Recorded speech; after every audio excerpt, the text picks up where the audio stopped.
Bus பாடி அனாட்டமியில் சில பேசிக் கான்செப்ட்ஸை பார்ப்போம். நீங்கள் இங்கே பார்க்குறது ஒரு டூரிஸ்ட் பஸ் அசோக் லேலண்ட் சேசியில் பில்ட் பண்ணியிருக்காங்க. ஃப்ரண்ட் வீலுக்கும் பேக் வீலுக்கும் இடையே இருக்கக்கூடிய டிஸ்டன்ஸை நம்ம வீல் பேஸ் அப்படின்னு சொல்கிறோம்.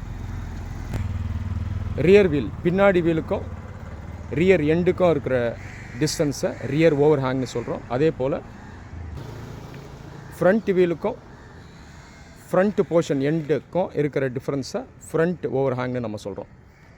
Wheel base, front over hang, rear over hang. பொதுவாகவே ஹில்ஸில் ட்ராவல் பண்ணக்கூடிய பஸ்ஸஸில் ஃப்ரண்ட் ஓவர் ஹேங் லென்த்து கம்மியாக இருக்கும். காரணம் என்னென்னா வளைஞ்சு போகணும், மெனூவரபிலிட்டி பெட்டராக இருக்கணுன்றதுக்காக இந்த ஓவர் ஹேங்கை குறைச்சி வச்சுருப்பாங்க. அதே போல் ரியர் ஓவர் ஹேங்னு வரும்போது டூரிஸ்ட் பஸ்ஸஸ்லேயும் லாங் டிஸ்டன்ஸ் இன்டர்சிட்டி கோச்சஸ்லேயும் ரியர் ஓவர் ஹேங்குடைய டிஸ்டன்ஸ் அதிகமாக இருக்கும். காரணம் என்னென்னா இந்த பஸ்ஸஸில் சீட்டிங் கெப்பாசிட்டி அதிகமாக இருக்கும். பேசஞ்சர்ஸ்க்கு லெக் ரூம் அதிகம் இருக்க வேண்டும் அப்படின்ற காரணத்துக்காகவும் இந்த பஸ்ஸுடைய லென்த் அதிகமாக இருக்கும். ரியர் ஓவர் ஹேங்கையும் அதிகம் வச்சுருப்பாங்க. நன்றி.